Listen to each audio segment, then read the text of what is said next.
The battle against ISIL in Syria. The US screens hundreds of so-called moderate rebels to take up the fight. But what can such a force achieve? And 4 years into the wider conflict, what's the policy on the Syrian president, Bashar al-Assad? This is Inside Story.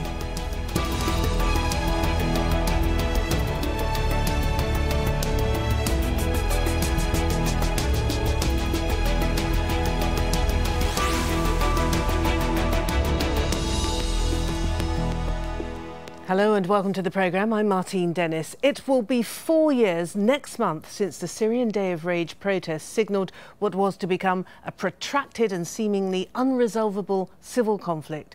Accurate death tolls are hard to come by, but the latest UN estimates put it beyond 220,000, and that's rising.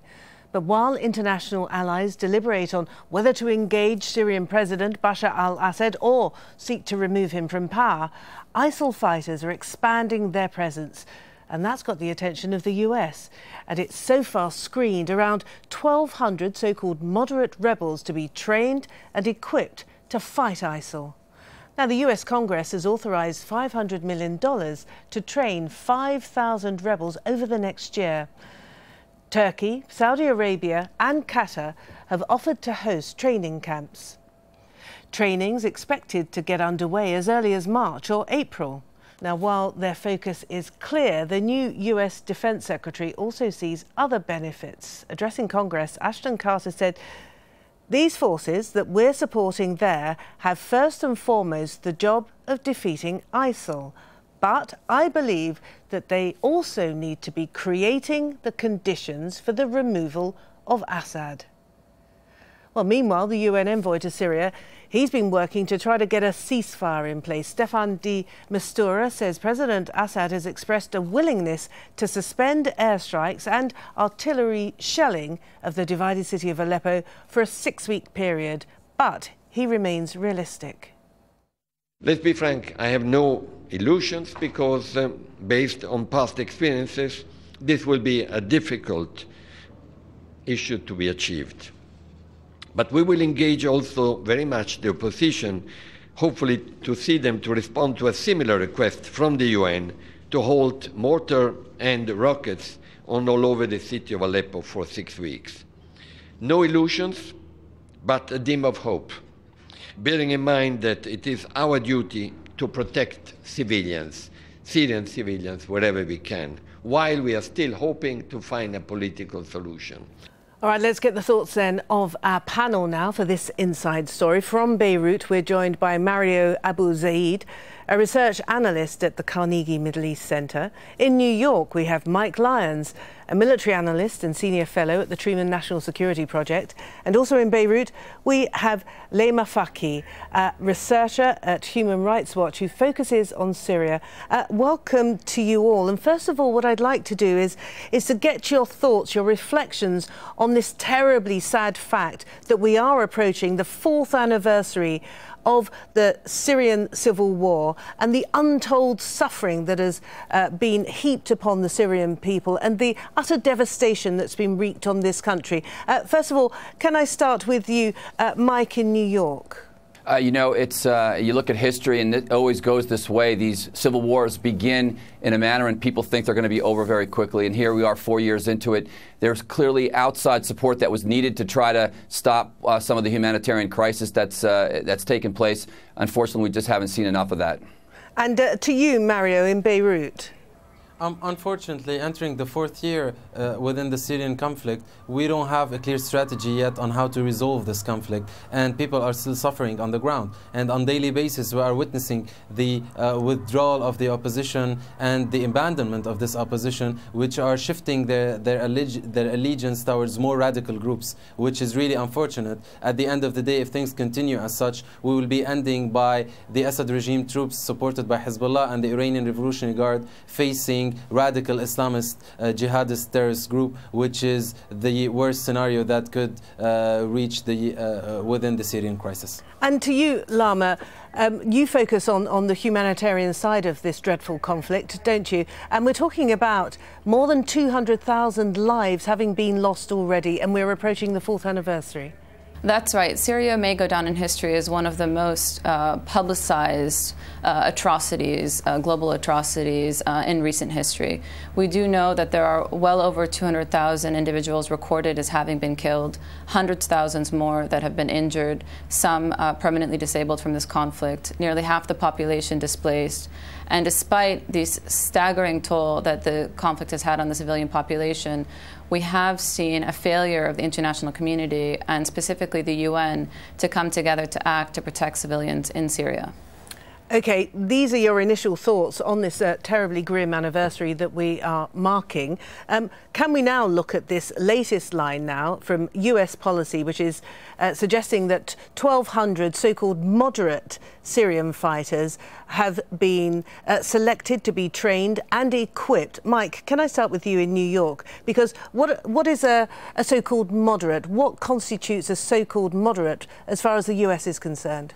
Well, a moderate rebel is someone that's been vetted through the networks of organizations we have in the Middle East, someone that we know has not been associated with Al-Qaeda or ISIS or other terrorist organizations, someone that someone else has stood up for. It is a very difficult process. It's been delayed on some levels. You could say we should have been doing this months ago. But at this point, it looks like the United States has identified about 1,200. Now, some of them will still fall out. This won't be perfect. I'm not sure we'll even get to 1,200 when the training starts in the March-April timeframe. And there's quite an extensive vetting process that these individuals have to go through. Can you explain a little bit more about that? What kind of vetting will they have to go through? Well, it has to do with the networks that the United States and its allied partners have put together in that part of the world, monitoring communications, finding individuals that they believe don't have these ties to these terrorist organizations. The nightmare scenario is the United States brings in weapons, GPS, high technology devices, and they find themselves either in the wrong hands, they go over to the side of the enemy, or they're used against other rebel organizations to settle scores and the like. So it is a very difficult, challenging process. It took a long time. Basically, you had to have somebody speak up for you with a lot of confidence that you were going to do the right thing. Mario, in Beirut, in the fractured, the mosaic of opposition groups in Syria, do you believe that that the US can actually carry out this vetting procedure on 1,200 individuals to their satisfaction? Do you believe that these so-called moderates, as the US would see it, actually exist? Martin, there is a huge issue of mistrust between the international community and the local Syrian citizens, and how to select and identify whom are to be considered as moderate and whom are to be considered as radical. The main problem is that across this fourth year of the Syrian conflict, for several instances, several groups that have been trained by and supported, whether by the international community, the US with direct training, or with some of the Gulf countries, have lost their territories. And we saw lately what happened in the latest precedent when two major groups that were trained and equipped were totally wiped out by the Nusra Front in the north.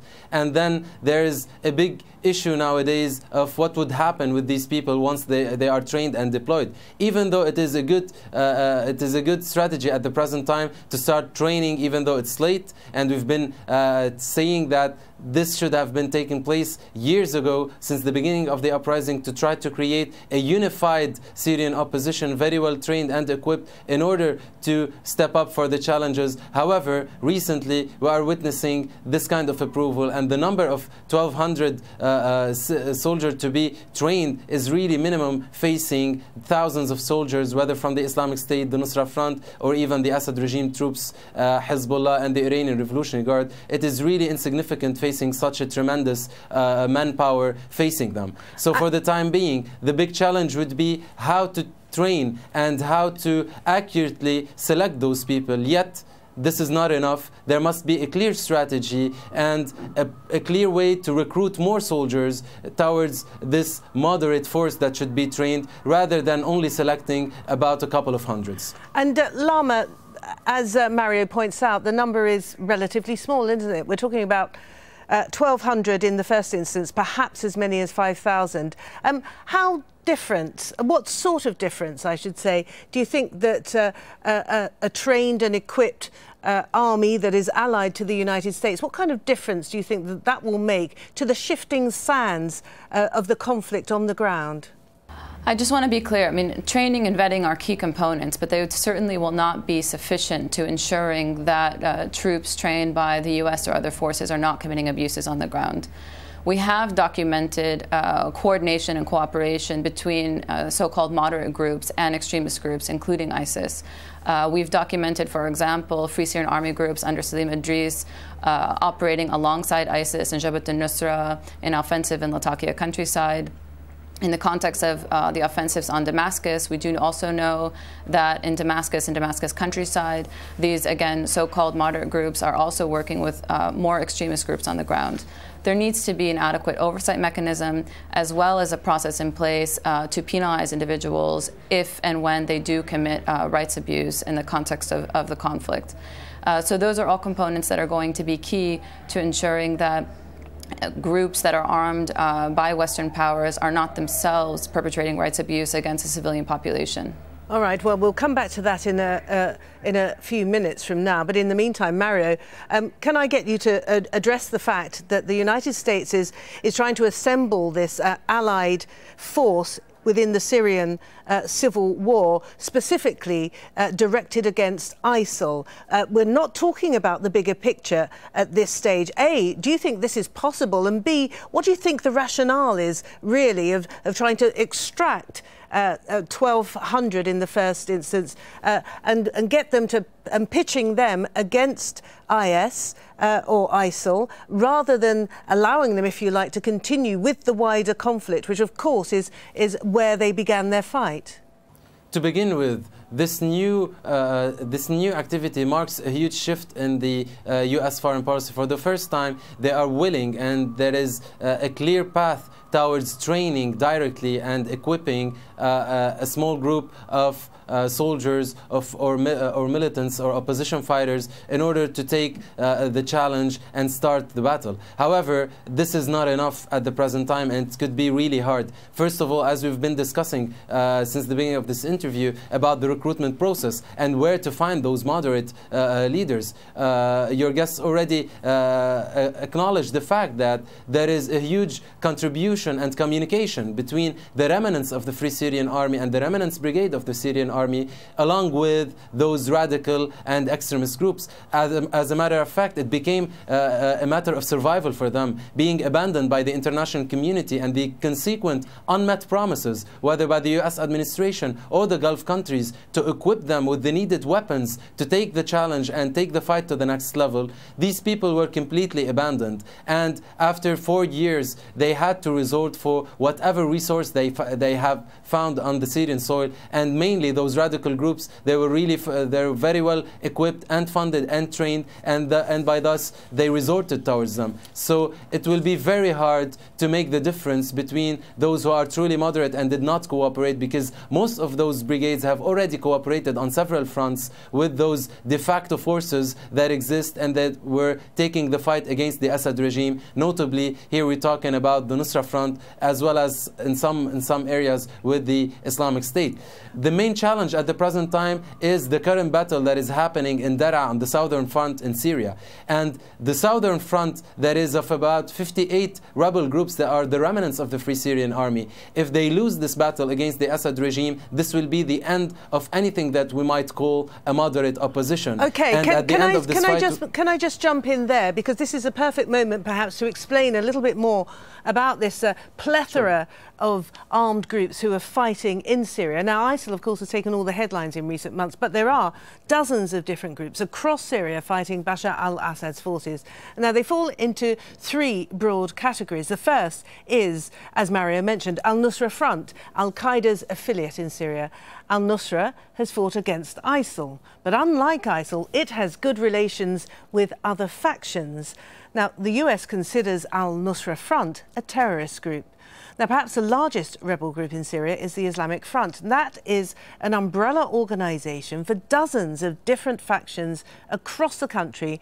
Now, it's reckoned that they have up to 50,000 fighters. And then there's the Free Syrian Army. The FSA's fortunes have faded somewhat, as they've been rather eclipsed by more effective Islamic-leaning groups. Now, when the US talks about arming so-called moderates, it's fighters from the FSA that they have in mind. And can we come back now to our guests? And Mike, what do you think of the objective of, as I mentioned before, extracting this fairly small force and aiming to pitch them into battle against ISIL and thereby remove them from the bigger fight, the wider struggle, which for many of the groups on the ground is to remove President Assad from power? Yeah, it's a very tough mission. I'm not sure that the United States will be able to complete it as well. They've got to basically get these individuals out of Syria, likely into Jordan, where they'll train. Now, let me give you some insight to how the military, the U.S. Army, trains these kinds of soldiers. They're going to be training the leadership first, looking for a cadre of officers, non-commissioned officers, that'll eventually lead other soldiers. So I don't think you'll see them there from anywhere from 6 to 12 months anyway. And then trying to deploy them back inside of Syria, where they've got to be separated from those other rebel groups, is a tall task. And they'll likely use air power and other things. But again, it is a very challenging mission, I think, that the United States is embarking upon with other nations in order to fight ISIL specifically inside of Syria. And Lama, what do you think of the United States and its allies' stated objective of just dealing with the problem, as they would see it, of ISIL, and not actually dealing with the wider problem of the civil conflict in Syria? I think it's misguided. I think we've seen that for the past 4 years, international community, the U.S., other states have failed to act in Syria in a way that really prioritized the protection of civilians. When we speak now to Syrians in northern parts of the country where ISIS is present, some of them believe that the U.S. government, other governments that are part of the coalition, are actually fighting with the Syrian government against them. Having additional troops in the country just for the purpose of fighting ISIS or the Islamic State are just going to further perpetuate this sense amongst the Syrian population that no one is there to protect them and that they have no recourse for protection. This is misguided. We have seen that the Syrian government has gone to great lengths to try to sideline the real partners that Western states could have had inside the country. The human rights defenders, the lawyers, the humanitarians, the journalists, individuals that represented the early days of the uprising in the country. These individuals have been detained, have been tortured in detention, some killed, some forced to flee the country, and they have had very little recourse to support from the U.S. government or other governments. These are the individuals that should be supported and that could provide a platform for safe, secure, stable Syria in the future. OK, going back to you, Mario, also in Beirut, can I again draw your attention to the words of Ashton Carter, the designate Defence Secretary, who we expect to be confirmed. He said that this force that the US is hoping to equip believe that they have to defeat ISIL in the first instance, but said, I believe they also need to be creating the conditions for the removal of Assad. Now, that strikes me as being policy change and an end, perhaps, then, to the ambivalence that the US administration has had towards the issue of President Assad. At the present time, that is still on the level of a declaration and a statement. We will have to witness and monitor and observe how this should be implemented and how it could be implemented. First of all, the very first initiative of training and equipping these a couple of hundreds of soldiers will be a very hard task, because in the ethos of the US administration there is this genuine mistrust with whether to supply these equipments and whether these equipments will reach finally the hands of Al-Qaeda affiliates or any other radical group, notably the Islamic State and the Nusra Front. So this will be a very hard task to achieve. And with such a small group and small force, this doesn't have really good odds. On the other level, by creating the needed environment for the removal of Assad, this could be a significant shift in terms of the political approach towards this conflict, because so far we saw how the US administration was still not really attempting to confront the Assad regime or trying to directly focus on removing Assad. For the time being, there must be a huge international community effort by forging deals that could lead to such a significant change, for which without it, this effort on the military level cannot be really significant. Using a political strategy in order to achieve military goals has proved to be inefficient. By the completely opposite, there must be a complete political strategy, one of which it has the military approach as a main tool. Mike, in New York, do you think that that overall military strategy then is forthcoming? Do you think we've seen the end of this equivocation, if you like, when it comes to Syria policy? And is Ashton Carter, as a new Defence Secretary, is he going to hold sway? Because we know that former Defence Secretaries have complained that they haven't really had much say in developing defence policy. That's come from the White House. I'm afraid that was a throwaway line. I just don't see how that force puts any pressure on the Assad government from a military perspective in any way.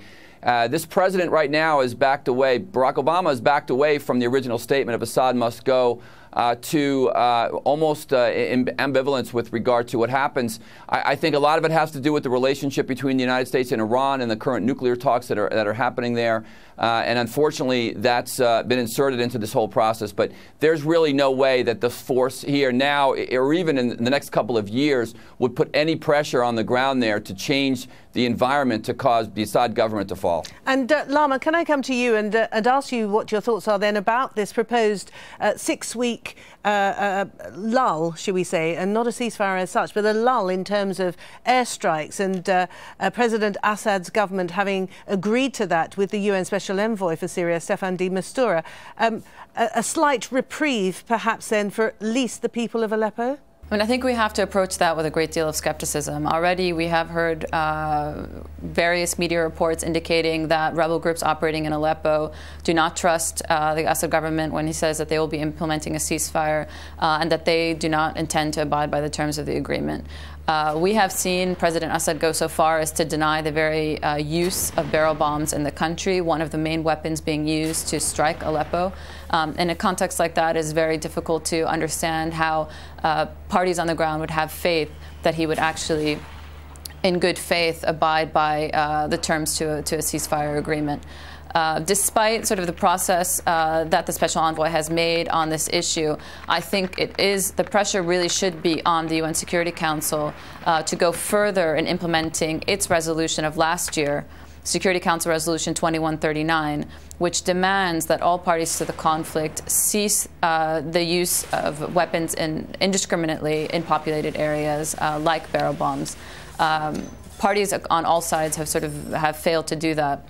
And it is really, the onus is on the Security Council now to go further to ensure that the words in its resolution, that its demands are actually taken seriously.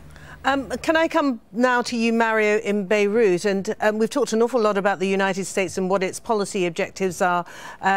What about the Arab neighbours? What about the Arab League? What about the GCC? What are the outcomes that the Arabs actually want from this Syria situation? They seem to be fairly united on the need to fight ISIL. For the time being, there is a general agreement that ISIL is the top priority to fight, and that is the main rhetoric that the Assad regime initiated at the very first beginning of the Syrian uprising, where they kept accusing the Syrian opposition as being a terrorist uprising against the Assad regime. Eventually, we are reaching that level nowadays with the tremendous advancement of the Islamic State and the Nusra Front. However, among the Arab leagues and mainly the Gulf countries, there is a huge disagreement about what's next, and in case Assad regime would be fallen, what next would happen in Syria and who will be in control. Notably, there is another challenge to be faced by the Gulf countries, which is represented by the Islamic Republic of Iran, because there is a direct confrontation between those regional powers across the Syrian crisis and above the Syrian territory. And we saw how much the intervention, the ground intervention of the Iranians are very much significant than the support that the Gulf countries were providing for the Syrian opposition. Unfortunately, I have to stop you there because we're out of time. But thank you very much indeed. It's been a very interesting conversation. We could talk forever, couldn't we? But Mario Abu Zaid in Beirut, thank you very much indeed. Mike Lyons in New York, thank you very much. And Lama Faki, thank you very much all to joining us here on Inside Story. And thank you, of course, for watching. If you've got anything you'd like to add, if you've got any comments, any questions, remember you can always go to the programme page at aljazeera.com. You can post your comments at facebook.com/AJ Inside Story, or, of course, there are tweets. You can go to @AJ Inside Story. I'm Martine Dennis from the whole team. Bye for now.